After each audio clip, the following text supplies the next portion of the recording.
Your body is tired, but your mind won't stop. It's late, the lights are off, your body aches for rest, but your mind, it's just getting started. You replay the day, the conversation you should have handled differently, the thing you forgot to do, the deadline you didn't meet, the future that feels like too much, the past that still stings. You count the hours left before morning, each one slipping away, and the pressure builds. If I don't fall asleep soon, tomorrow will be ruined. And just like that, sleep becomes something to earn, something to chase, something that slips further away the more you want it. You're not broken. You're just carrying too much in a world that never taught you how to set it down. The mind at war with rest. Most people think they can think their way into sleep. But the truth is, the part of your brain that solves problems, the part that keeps looping and analyzing and planning, that part doesn't shut down on command, especially if it's been running all day without a pause. By the time night comes, your body may be in bed, but your mind is still mid-marathon. And the problem isn't just the thoughts, it's your relationship with them. You think you need to solve everything before you sleep. You think if you let go, something might fall apart. So your brain stays on guard. It holds on to control. But control is the opposite of surrender. And sleep only happens in surrender. We've been trained to treat bedtime like another to-do. Dim the lights, brush your teeth, get in bed, close your eyes, and sleep now. But your nervous system needs more than a checklist. It needs signals. It needs trust. It needs to believe that nothing urgent will happen if you rest. And when your days are filled with overthinking, overstimulation, and underregulation, your nights will be too. That's why you can be exhausted and still wired. That's why you can want to sleep and still lie awake. Because it's not just about what you feel physically, it's about what you've been carrying emotionally.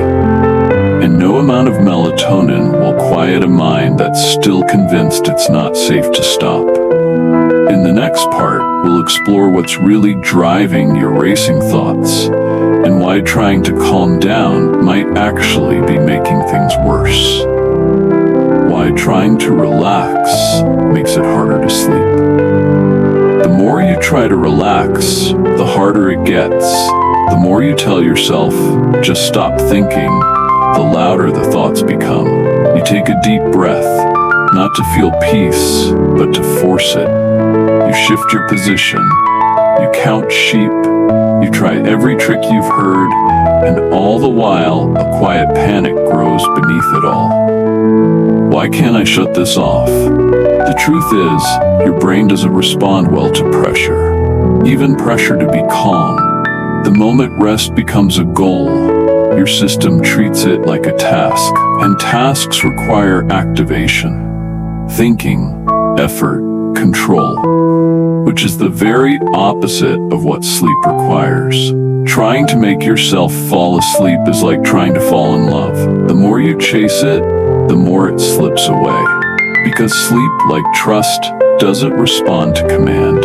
It responds to safety. And if your body doesn't feel safe, your brain will not let go. No matter how many deep breaths you take, no matter how still you lie. Because your nervous system isn't listening to your logic, it's listening to your tone, to the urgency in your chest, to the tension in your jaw, to the part of you that's still waiting for the other shoe to drop. Most people treat relaxation like a button to push, but it's not mechanical, it's relational. You can't force your mind to be quiet, but you can invite it to slow down. You can give it something else to hold, something gentle, something rhythmic, something that doesn't demand. And that's where real rest begins. Not by trying harder, but by letting be. In the next part, we'll explore how to make that shift, how to move from trying to relax into actually feeling safe enough to rest. Turning off the guard dog. Safety before sleep. Your mind is not broken, it's protecting you. That racing thought loop, the mental rehearsal, the sudden need to remember every unfinished task at 11:48 p.m. They're not random. They're the mind's way of guarding you, watching the perimeter, anticipating danger, solving things in advance so nothing can surprise you. This is the mind as a guard dog, loyal, alert, and never off duty. But here's the truth most people never hear. Your brain won't rest if it doesn't believe you're safe. Not emotionally, not psychologically, not physically. If some part of you, even a quiet, unconscious part, still thinks there's a threat, it will keep you awake. Not to punish you, to protect you. Maybe that threat is real. Past trauma, emotional weight, uncertainty. Or maybe it's subtle. A habit of hypervigilance, being responsible for everything and everyone. Never letting your guard down because the world has shown you that rest isn't always safe. Whatever the route, the result is the same.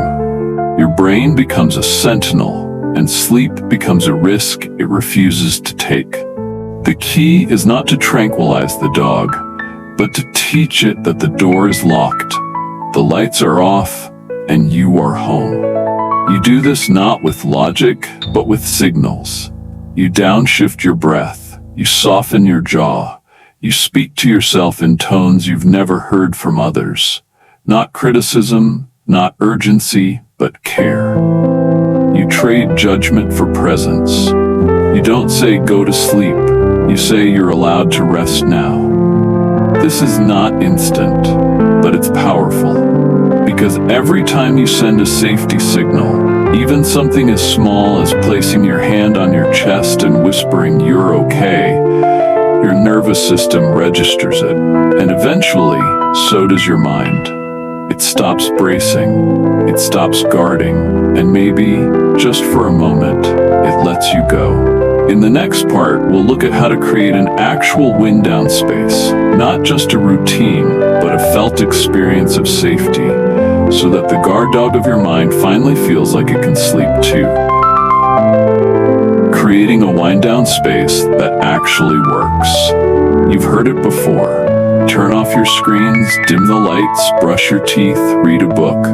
But let's be honest, if routines were enough, you'd already be sleeping. The truth is, a wind down that works isn't about what you do. It's about how your body receives what you do. You can be in the perfect bedroom, candles lit, lavender in the air, phone in another room, and still feel like your brain is running sprints. Because the nervous system doesn't respond to aesthetics. It responds to rhythm, repetition, and most of all, safety. So what does it actually mean to create a wind down space that works? It starts with predictability. Your nervous system loves familiarity. It learns through patterns. If every night you perform the same few gentle actions, the same music, the same lighting, the same scent, over time, those cues become internal triggers. Like a lullaby for your brain, not because they're fancy, but because they're known. It continues with slowness. Not silence, slowness. Start to do everything just a little bit slower.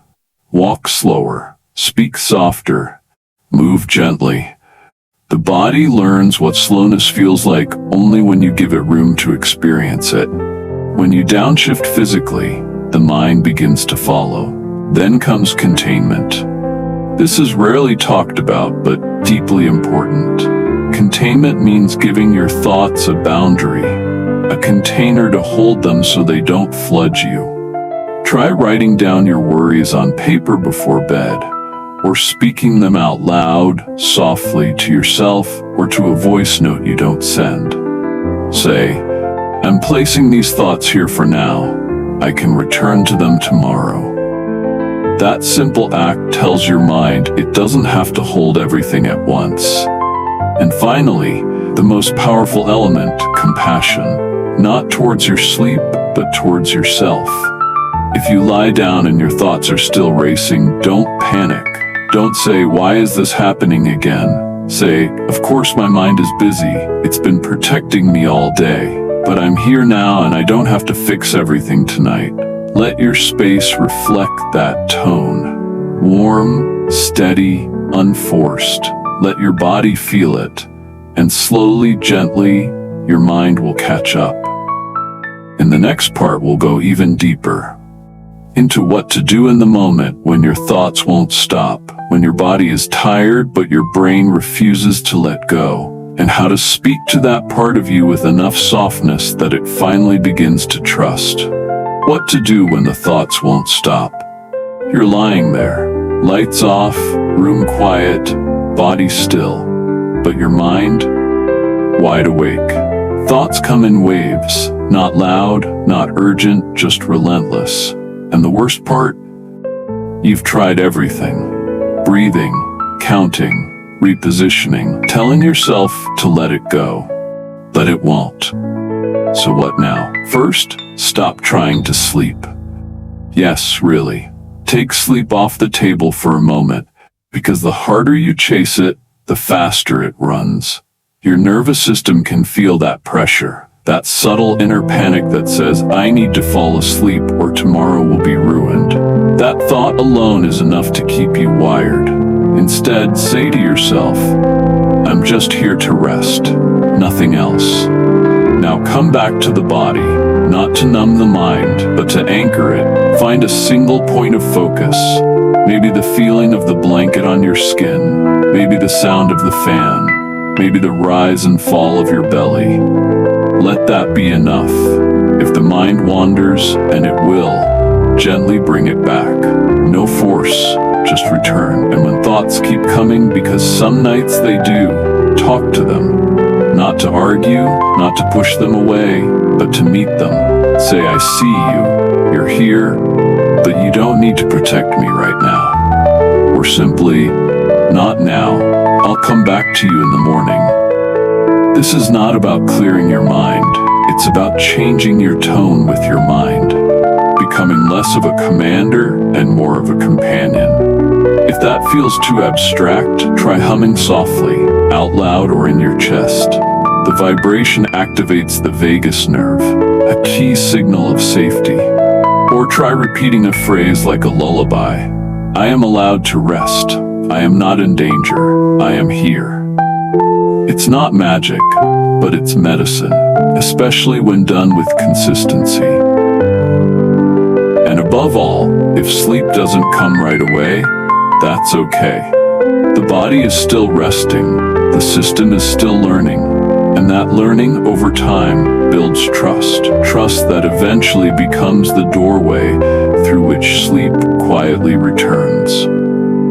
In the next part, we'll talk about what happens the next morning, how to meet yourself with kindness, even after a rough night, and why that morning response can change the entire trajectory of your sleep cycle moving forward. How you treat yourself after a bad night of sleep. You didn't sleep well. Maybe you barely slept at all. The alarm feels like a betrayal. Your eyes are heavy. Your body feels like it's moving through mud. And right away, the inner voice begins. This day is already ruined. I can't function like this. What's wrong with me? But what if the real damage isn't the lack of sleep? It's the way you speak to yourself afterward. Most people respond to a bad night with punishment. They push harder. They criticize. They label themselves lazy, broken, weak. Or they panic, already bracing for the crash. And that reaction, that flood of stress hormones in the morning, often does more harm than the poor sleep itself, because now your body isn't just tired, it's afraid that it can't handle the day, afraid that it's failing. And when that fear takes over, it tightens everything: your breath, your focus, your digestion, your emotional capacity. All of it contracts under pressure. But what if you tried something radically different? What if the morning after a bad night was the moment you chose the most compassion? Instead of, "What's wrong with me?" you say, "Of course I'm tired. My body worked hard just to get through the night."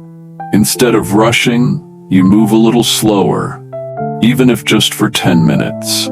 Instead of flooding your system with caffeine and cortisol, you give it warmth, water, breath, maybe a few minutes of sunlight, a hand over your heart. Because here's what your nervous system needs most. Not perfect sleep, but a predictable return to safety. When it sees that you don't panic after a bad night, that you don't punish or abandon yourself, it begins to trust that even if sleep doesn't come, you'll still care. You'll still be here. That trust is what breaks the cycle. Because the more you fear the aftermath, the more anxiety you carry into the night. And that anxiety, as you now know, becomes the very thing that keeps you awake. But when your body knows, even if tonight is hard, I'll still be met with kindness in the morning, it begins to let go. Just a little, just enough. And sometimes, that little is all it takes. In the next part, we'll return to the heart of it all. A final breath, a grounding closing, a reminder that your worth was never measured by how well you sleep. Final thoughts and outro for episode 7. You are not alone in this. You're not the only one whose mind spins when the lights go out. You're not the only one who feels tired all day and wired at night. You're not the only one who whispers, "Please just let me rest," and hears silence in return. But what you are is still whole, still worthy, still capable of healing, even on the nights when sleep doesn't come. You're learning how to send your nervous system new messages. Messages that say, "I'm safe now. I don't have to fix everything tonight. I'm allowed to lay it down." And that learning, that slow, gentle retraining, it matters more than any perfect routine or ideal number of hours. Because it's not just about sleep. It's about the relationship you have with rest itself. You don't need to win rest. You need to remember it. You need to remember what it feels like to not be performing, to not be bracing, to not be productive or impressive or prepared, just present, just still, just human. And maybe that doesn't happen all at once. Maybe tonight your mind still runs. Maybe tomorrow you still wake up groggy. But you came here. You listened. You softened, even for a moment. And that matters, because healing doesn't shout, it whispers, one breath at a time. So tonight, whether you sleep deeply or not at all, speak kindly to yourself. Send one safety signal. Return to one anchor. And know this: rest is not a reward for doing everything right. It's your birthright, because you're alive. You're allowed to rest. You're allowed to begin again tomorrow. And if this episode gave you a moment of peace, a new perspective, or even just the feeling of being understood, I'd love to know. Share it with someone who needs to hear it. Subscribe if you haven't already. And most importantly, keep coming back. This journey isn't about fixing your sleep. It's about rebuilding your rhythm, slowly, gently, with love. Until next time, be soft with yourself and sleep true.